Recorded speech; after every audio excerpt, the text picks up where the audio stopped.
नमस्कार, आप देख रहे हैं मथुरा न्यूज 24 और मैं हूं आपके साथ आकांक्षा शर्मा। चलिए रुक करते हैं खबरों की ओर। अयोध्या की बाबरी मस्जिद विध्वंस मामले के केस में बरी होने के बाद उत्तर प्रदेश के उन्नाव से सांसद स्वामी सच्चिदानंद हरि साक्षी महाराज कामा कस्बा निवासी अपनी धर्म बहन गंगा देवी अवस्थी से मिलने कामा पहुंचे। इस दौरान साक्षी महाराज का कस्बे के कोसी चौराहे गोकुल निवास पर भव्य स्वागत किया गया। वहीं मीडिया से वार्ता करते हुए सांसद साक्षी महाराज ने कहा कि संतों का अयोध्या में राम मंदिर निर्माण का मिशन लगभग पूरा हो चुका है। अब संत मिलकर मथुरा व काशी को लेकर भी विचार कर रहे हैं। जल्द ही अच्छे परिणाम सामने आएंगे। वहीं साक्षी महाराज ने उत्तर प्रदेश के हाथरस कांड को लेकर बेबाक बयान देते हुए कहा कि विपक्ष द्वारा की जा रही राजनीति निचले स्तर पर पहुंच चुकी है, जिसकी जितनी निंदा की जाए उतनी कम है।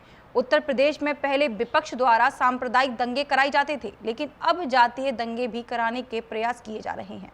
उत्तर प्रदेश के मुख्यमंत्री योगी आदित्यनाथ विपक्ष के इन मंसूबों को कामयाब नहीं होने देंगे।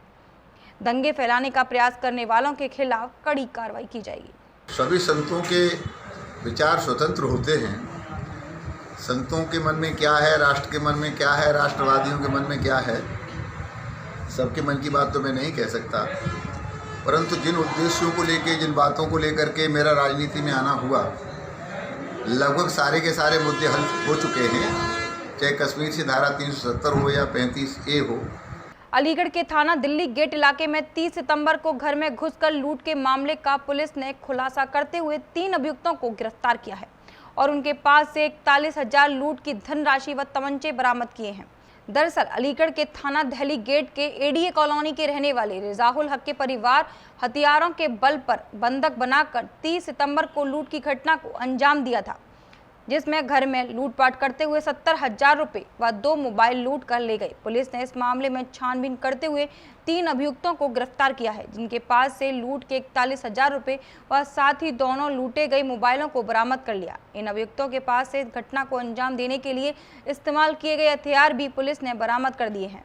पुलिस अब इन अपराधियों का आपराधिक इतिहास निकाल रही है, जिससे पता चल सकेगा कि इन्होंने और किन घटना को अंजाम दिया है। ये दिल्ली गेट में 29 और 30 सितंबर की रात को 3 व्यक्तियों द्वारा एडीए कॉलोनी में एक घर में घुसकर करीब 70,000 रुपए व 2 मोबाइल जो है वो लूट लिए गए थे, तमंचे और चाकू के बल। उन तीनों व्यक्तियों की गिरफ्तारी की गई है।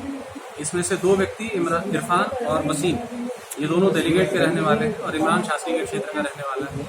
ये प्रायः जो है उसी घटनास्थल के आसपास डेरों में जो है अपना समय व्यतीत करते थे। इनसे 41,000 रुपए नकद व 2 मोबाइल बरामद हुए और इसमें वसीम और इमरान, इन दोनों का पूर्व आपराधिक इतिहास भी है, जो प्रेस नोट के साथ आपको कराएंगे। कोरोना महामारी के प्रकोप से पूरे विश्व में जिंदगी मानो ठहर सी गई है, तो वहीं अनेकता में एकता का संदेश देने वाले भारत देश, जहां पर हर वर्ष विभिन्न त्योहार और समारोह आयोजित कर भारत देश की एकता और अखंडता का प्रदर्शन किया जाता है, वहां पर इस पूरे वर्ष में कोई भी त्योहार संपन्न नहीं हो सका। ऐसे में भगवान श्री राम की लीलाओं के आयोजन पर भी शंका के बादल मंडरा रहे हैं। भले ही योगी सरकार के द्वारा रामलीला मंचन के आयोजन की अनुमति दे दी गई है, परंतु फिर भी ये आयोजन कितना सफल हो पाएगा, ये विचारणीय विषय है। ऐसे में मथुरा की प्राचीन श्री आदर्श रामलीला मंडी के द्वारा प्रभु राम के भक्तों को उनकी लीलाओं की जानकारी देने के उद्देश्य से डिजिटल आयोजन किया गया। सोशल मीडिया के माध्यम से इस डिजिटल रामलीला के मंचन को राम भक्त अपने घरों पर बैठकर ही देख सकेंगे और प्रभु की लीलाओं का आनंद ले सकेंगे। इस आयोजन के संबंध में श्री आदर्श रामलीला मंडी के प्रमुख पवन देव चतुर्वेदी ने विस्तृत जानकारी देते हुए बताया कि मित्रों को, भाई बहनों को जय श्री राम। जैसा कि आप सब लोग जानते हैं कि कोरोना संक्रमण की वजह से सब धार्मिक अनुष्ठान आदि, रामलीला, कृष्णलीला आदि सभी कार्यक्रम लगभग बहुत समय से तो बंद हैं और आगे भी जो उत्तर प्रदेश में जो गाइडलाइन आई है, माननीय योगी आदित्यनाथ जी के नेतृत्व वाली सरकार ने जो गाइडलाइन दी है, उसमें केवल इतना ही दिया हुआ है कि 200 आदमी या 100 आदमी, वो भी कोविड-19 के नियमों को फॉलो करते हुए आप लोग रामचरित्र, नवदुर्गा पूजन आदि कर सकते हैं। यही सबको सोचते हुए, इन सब की बातों का ध्यान रखते हुए कि लोग घर में भी रहें, सुरक्षित रहें और रामचरित्र का आनंद भी लेते रहें, 9 दिन वहाँ राममय हो जाएं, तो हमारी मथुरा वृंदावन की सबसे पुरानी रामलीला मंडली श्री आदर्श रामलीला मंडल रजिस्टर्ड वृंदावन मथुरा कि कुशल कलाकारों के द्वारा क्रोमा के सहित एक सुंदर रामचरित्र का चित्रण YouTube और Facebook के माध्यम से आप 17 अक्टूबर 2020 से श्री रामानंद उत्सव आयोजन समिति के तत्वाधान में परम पूज्य योगीराज बाबा श्री कृष्णदास कंचन जी महाराज की प्रेरणा से आप लोग देख सकेंगे।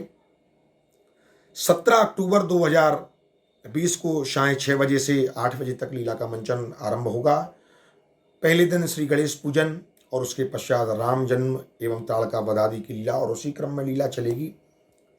नित्य प्रति साय 6 से 8 बजे तक आप दर्शन करेंगे। 24 तारीख को रावण आदि के वध और भगवान के राज्याभिषेक की लीला आप लोग दर्शन करेंगे और 25 तारीख को विशेष दर्शकों की मांग पर थोड़ा लंबा भी चलेगा वो कार्यक्रम, सत्यवादी दानवीर महाराज हरिश्चंद्र जी के जीवन चरित्र की लीला के दर्शन आप लोग करेंगे। तो आप सबसे निवेदन, घरों पर रहें और हमारे चैनल को भी सब्सक्राइब करें और देखना न भूलें आगामी कार्यक्रम श्री रामचरित्र पावन रामचरित्र। कोविड-19 को देखते हुए कोसी कला रामलीला संस्थान ने 2020 में होने वाली रामलीला महोत्सव को रद्द कर दिया है। 15 अक्टूबर से पूजा व्यास गद्दी और श्री रामचरित्र मानस ग्रंथ पूजन द्वारा रामलीला महोत्सव किया जाएगा। उसके बाद 27 अक्टूबर मंगलवार को श्री राम राज्य अभिषेक प्रसंग के साथ समापन होगा। भारत सरकार द्वारा सभी धार्मिक आयोजनों को करने के लिए अनुमति दे दी है, लेकिन चिंता का विषय यह है कि क्या धार्मिक आयोजन करने वाले इन मेलों को सफल बना पाएंगे। कोविड-19 जैसी महामारी में कोई भी व्यक्ति सोशल डिस्टेंसिंग का पालन नहीं कर पाता, ना ही चेहरे पर मास्क लगाता है। इसी को नज़र में रखते हुए कोसी कला रामलीला संस्थान के संयोजक कमल किशोर वार्ष्णेय ने कोसी कला रामलीला धर्मशाला पर एक प्रेस वार्ता का आयोजन कर साफ साफ कहा गया कि अब की बार श्री रामलीला संस्थान कोसी कला इस महोत्सव को श्री रामचरितमानस के पाठ से ही शुरू करेगा। पर दूध अभिषेक के साथ प्रारंभ होगा 11 तारीख को दिन रविवार। उसके बाद में 13 तारीख को झंडा पूजन भरतलाल चौक पर होगा, जो कि कच्ची मंडी में रामलीला संस्थान की धर्मशाला है वो भी, और पिछले साल खाली हुई है, जिसमें प्राचीन काल से पहले से ही रामलीला की सवारी निकलती रही है। और इस बार शुभारंभ वहीं से होगा ध्वज रोपड़ का, जो मेन बाज़ार से होते हुए भरतलाल चौक पर पहुँचेंगे। उसके बाद में 15 तारीख को राम भवन रामलीला धर्मशाला तालाब साहिब पर रामायण का पाठ बैठेगा, जो 27 तारीख को समापन होगा। 27 तारीख को भरत मिलाप जो होता रहा है इस बार नहीं होगा, और भरत मिलाप चौक पर लाइटिंग की जाएगी, दीपोत्सव का कार्यक्रम रखा जाएगा, जो तालाब पर भी होगा और भरत मिलाप चौक पर भी होगा। उस दिन कुछ भव्यता करने की भी है, जैसे ठाकुर जी की छवि वहाँ रखकर और सेनाई बैंड बाजे से जैसी भी है उस दिन ज़्यादा भव्य करने की व्यवस्था करी जाएगी सोशल डिस्टेंसिंग के हिसाब से, क्योंकि आपको सभी को मालूम है कोविड-19 की महामारी के गाइडलाइन तो आई है कि 100 आदमी की 200 आदमी की, लेकिन उसमें जो सोशल डिस्टेंसिंग दिखाई गई है कि 6 फुट की दूरी होनी चाहिए, मास्क लगे होने चाहिए, सैनिटाइज होना चाहिए, तो ये सारी व्यवस्था नहीं हो सकती है, क्योंकि सभी को जो भी इससे संबंधित व्यक्ति है, चाहे कलाकार रहें, चाहे कमेटी रहे, चाहे हमारे श्रृंगारी बंधु रहें, चाहे संरक्षक मंडल रहे, जो इस कार्यक्रम में सम्मिलित होगा, रामलीला करवाने के प्रयास अगर होते हैं, वैसे तो है नहीं है, तो उन सब की कोविड की जांच होगी जैसा शासन से आदेश है। और कलाकार भी 6 फुट की दूरी पे, जिससे कि रामलीला का मंचन भी नहीं हो सकता। मास्क लगाएंगे तो फिर स्वरूप किस तरीके से बोलेंगे और उनका स्वरूप नहीं निकल के आएगा। मथुरा थाना रिफाइनरी क्षेत्र के काशीराम कॉलोनी की रहने वाली पीड़ित महिला अपने साथ हुई घटना के संबंध में शिकायती पत्र लेकर वरिष्ठ पुलिस अधीक्षक कार्यालय पहुंची है। पीड़ित महिला का आरोप है कि वह अपने दरवाजे के बाहर झाड़ू लगा रही थी, तभी पड़ोस के रहने वाले नामजद लोग पीड़ित महिला के साथ गाली गलौज करने लगे। बेवजह दी जा रही गालियां सुनकर पीड़ित अपने घर में चली गई। तभी मौका पाकर नामजद सभी लोग महिला के घर में घुस गए और महिला के साथ बुरी तरह मारपीट करने लगे। महिला के साथ मारपीट होता देख उसकी लड़कियां भी अपनी मां को बचाने के लिए आ गई, जहां दबंगों द्वारा घर में लड़कियों के साथ भी मारपीट कर डाली। दबंगों की मारपीट से 2 लड़कियां गंभीर घायल हो गईं, जिन्हें इलाज के लिए जिला अस्पताल में भर्ती कराया।